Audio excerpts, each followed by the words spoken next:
बिस्मिल्लाहिर्रहमानिर्रहीम अस्सलामु अलैकुम रहमतुल्लाहि व बरकातुहू। नाज़िर आप देख रहे हैं दुनिया मेरे आगे यूट्यूब चैनल और मैं हूं ग़ुलाम नबी मदनी। आज 29 सितंबर 2021 है और आज दिन है बुध का। नाज़िर इस वीडियो के अंदर अफ़गानिस्तान की ताज़ा तरीन सूरत हाल, अफ़गानिस्तान से मुताल्लिक़ नई ख़बरें, नई अपडेट्स और नई मालूमात आपके सामने रखेंगे।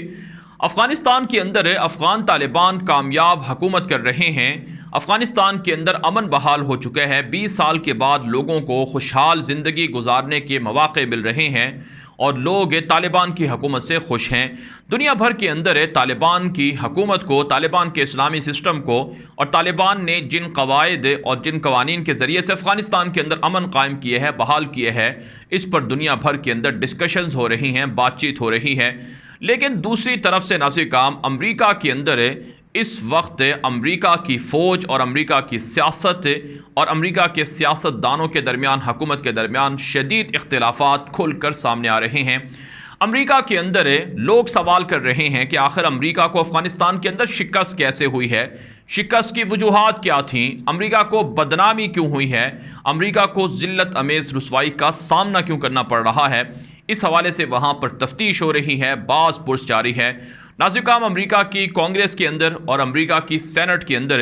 अमरीका की फ़ौज के जर्नैलों को तलब किया जा रहा है, उनसे सवालात किए जा रहे हैं कि आखिर तुम्हें अफ़गानिस्तान के अंदर इस कदर बदतरीन इनखला का सामना कैसे करना पड़ा है और अमरीका की बदनामी का ज़िम्मेदार कौन है। अमरीका के सदर जो बाइडन के ख़िलाफ़ अमरीकी फ़ौज के जर्नैलों के बयानात खुलकर सामने आ रहे हैं। नाज़िर काम इसी हवाले से एक बड़ी जो मीटिंग हुई है और एक बड़ी जो तफ्तीश हुई है वो अमेरिका की सेनेट के अंदर हुई है, जब पूरी दुनिया ने अमेरिका की फ़ौज के जर्नैलों को लाइव देखा है। ना सिर्फ अमेरिका के अंदर बल्कि पूरी दुनिया के अंदर ये जो ऑनलाइन ये जो मुहासबा हुआ है, तफ्तीश हुई है, इसको दिखाया गया है, पूरी दुनिया के अंदर इसको दिखाया गया है। नाज़िर काम इत्तला सामने आ रही हैं कि अमेरिका के जो वज़ीर दिफ़ा हैं जनरल ऑस्टिन और अमेरिका की फ़ौज के chairman joint chief of staff हैं जनरल मार्क मिली और इसी तरह से अमेरिका की फ़ौज के जो आखिर में अफ़गानिस्तान के अंदर फ़ौज के नुमाइंदा थे, तर्जुमान थे, जनरल मैकेंजी, इन सब को तलब किया गया है। अमेरिका की सेनेट की कमेटी की जानिब कमेटी ने तलब किया था और इनसे ताबड़तोड़ सवालात किए हैं। नाज़िर काम ये जो सवालात हुए हैं अमेरिकी फ़ौज के जर्नैलों से, इसमें पूछा गया है कि क्या वाकई इन्होंने, एक सवाल ये हुआ कि क्या वाकई अमेरिका की फ़ौज के जो जनरल हैं, जो मुशीर भी होते हैं सदर के, क्या उन्होंने सदर को मशवरा दिया था कि अफ़गानिस्तान से फ़ौजी इनखला फ़िलहाल ना किया जाए, फ़ौजी इनखला को मौखर कर दिया जाए या फ़ौज को अफ़गानिस्तान के अंदर मज़ीद रहने दिया जाए। तो इस हवाले से अमेरिका के जो जनरल मार्क मिली हैं, जो अमेरिका के सीनियर तरीन फ़ौज के जनरल हैं,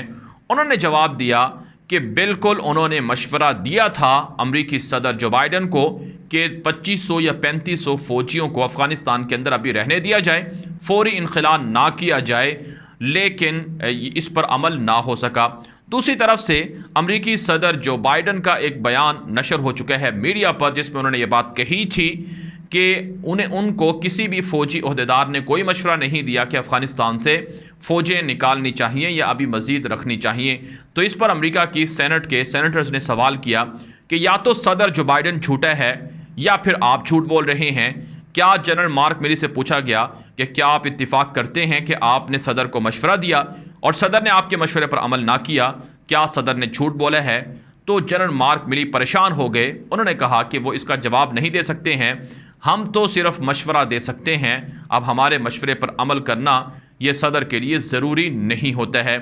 तो इस पर उन्होंने कहा, सेनेटर्स ने कहा कि जनरल मार्क मिली के इस मशवरे पर जब सदर ने अमल नहीं किया तो उन्होंने अपने आप में ये गैरत क्यों महसूस ना की कि वो इस्तीफ़ा दे दें, जबकि अमरीकी फ़ौज को और अमरीका को दुनिया के अंदर तारीख़ी रुसवाई और बदनामी का सामना करना पड़ेगा।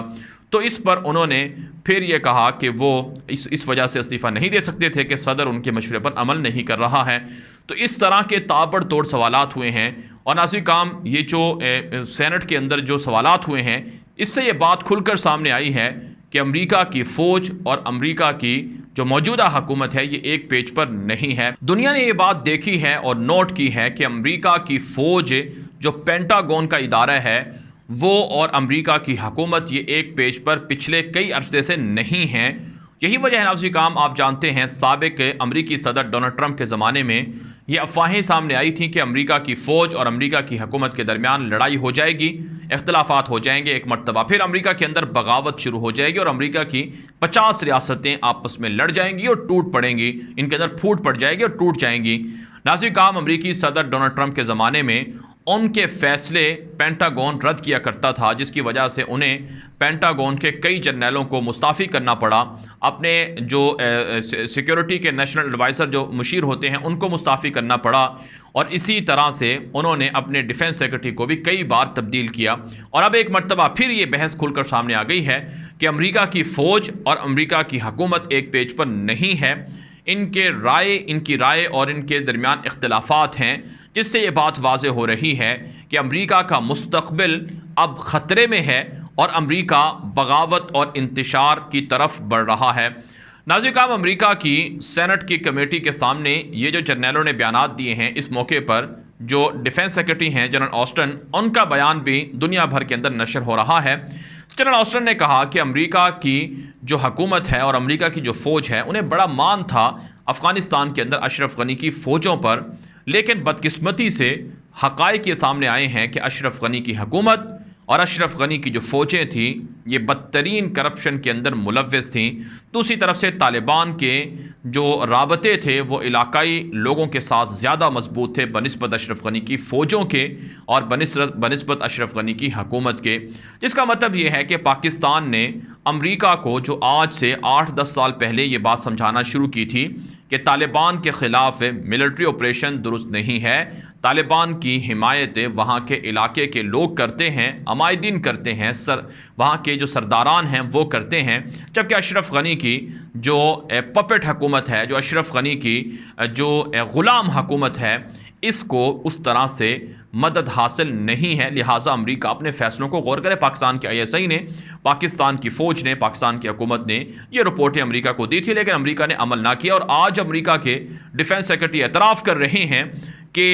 उन्होंने बहुत गलती की है कि अशरफ गनी पर एतबार किया, उनकी फ़ौजों पर एतबार किया जो करप्शन और धांधली के अंदर मुलव्वस रहे और जिसकी वजह से अमेरिका को रुसवाई का सामना करना पड़ा। तो नाज़रीन काम, इस पूरी बहस का खुलासा ये हुआ कि अमेरिका के अंदर जो अफ़गानिस्तान के अंदर बदतरीन शिकस्त अमेरिका को हुई है, इस पर डिबेट हो रही है, बाज़ पुरस हो रही है, तफ्तीश हो रही है कि आखिर हमें शिकस्त कैसे हुई है। नाज़रीन काम, ये शिकस्त की वजूहात तलाश करने का जो सिलसिला है ये हमेशा जारी रहेगा और तारीख़ के अंदर ये बात हमेशा लिखी जाती रहेगी और इस पर रिसर्च और तहकीक होती रहेगी कि अमेरिका अफ़गानिस्तान गया था, खरबों डॉलर बर्बाद किए, खरबों डॉलर बर्बाद करने के बावजूद भी अमेरिका जीत ना सका और अमेरिका उन लोगों से हार गया जिनके पास 80 साल पुराना असलहा था, 80 साल पुरानी बंदूक थी और जिनके पाँव में जूते तक नहीं होते थे। उन दरवेशों से अमेरिका और दुनिया के 50 मुल्क हार के। ये एक मौजज़ा है 21वीं सदी का और यकीनन ये एक बहुत बड़ा कारनामा है और जिसके पीछे सिर्फ़ और सिर्फ मेरे अल्लाह की ताकत कार फरमा है। अल्लाह रब्बुल इज़्ज़त ने बिल्कुल कुरान पाक के अंदर बजा फरमाया है कि ईमान वाले अगर अल्लाह के दीन की खातिर लड़ेंगे, अल्लाह के दीन की मदद करेंगे तो अल्लाह ताला उनकी मदद करेगा, उन्हें साबित कदम रखेगा। और अल्लाह ताला ने ये बात दुनिया के सामने दिखा दी है कि जंगें, मार्के और महाज और कामयाबी वो दुनिया की मादियत से हासिल नहीं हो सकती है, बल्कि जंगें अगर जीतनी हो, बल्कि दुनिया के अंदर अगर कामयाबी हासिल करनी हो और बल्कि अगर दुनिया के अंदर जीतना हो तो उसके लिए अल्लाह ताला से ताल्लुक़ को मजबूत बनाना बहुत ज़रूरी है। नाज़रीन काम, आज अमेरिका के अंदर पाकिस्तान को, अफ़गान तालिबान को और इसी तरह से जो दीगर ममालिक हैं जिन्होंने अमेरिका को समझाया कि वो अफ़गानिस्तान से निकलें, उनके ख़िलाफ़ आवाज़ें बुलंद हो रही हैं, उनके ख़िलाफ़ पाबंदियाँ लगाने के हवाले से बाज़ गश सुनाई दे रही है। और नाज़रीन काम, हकीकत ये है कि अमेरिका अफ़गानिस्तान के अंदर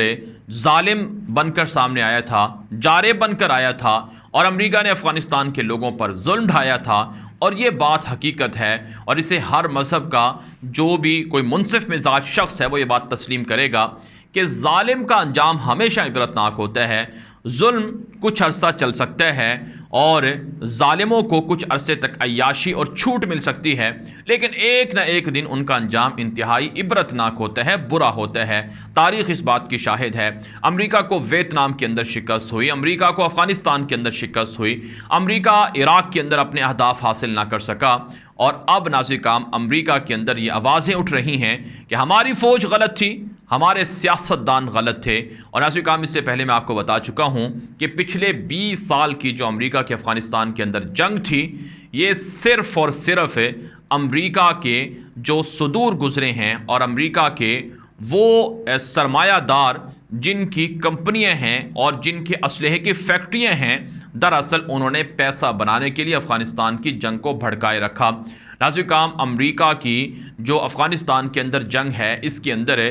खरबों डॉलर का असलहा फ़रोख्त हुए है और खरबों डॉलर इस पर सर्फ हुए हैं। और इससे पहले हम एक रिपोर्ट के अंदर आपको ये बात बता चुके हैं कि अमेरिका की इस जंग के अंदर सबसे ज़्यादा फ़ायदा जो प्राइवेट कंपनियां थी, जो कंट्रैक्टर थे, उनको हासिल हुए है। जो 50 से 70% तक के जो अखराजात हुए हैं वो यही कंपनियां और कंट्रैक्टर ले चुके हैं। तो ये सारा खेल पैसे का था, मादियत का था, सरमाए का था। कोई यहाँ पर अमेरिका कोई यहाँ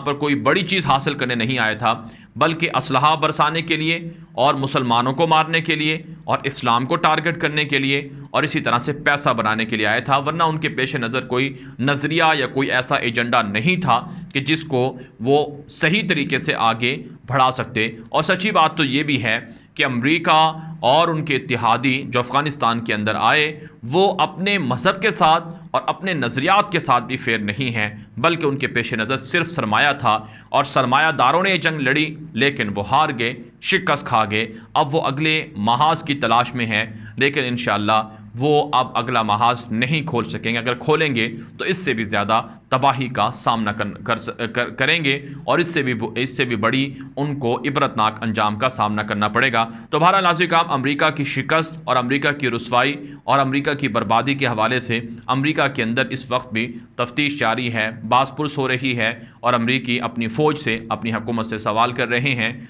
लेकिन जिन लोगों ने धोखे में रखा, क्या उन्हें सज़ा अमेरिका के अंदर दी जाएगी? इस हवाले से आपने अपनी राय ज़रूर हम तक पहुँचानी है, व्हाट्सएप के ज़रिए से, मैसेजेस के ज़रिए से और कॉमेंट के ज़रिए से। और ये वीडियो दोस्तों के साथ लाजमी नशर करनी है ताकि अमेरिका की बर्बादी और अफ़गान तालिबान की फ़तह के हवाले से लोगों को हक़ाइक़ मिल सकें। अब तक के लिए इतना ही इजाज़त दीजिए। अस्सलामु अलैकुम वरहमतुल्लाहि वबरकातुहू।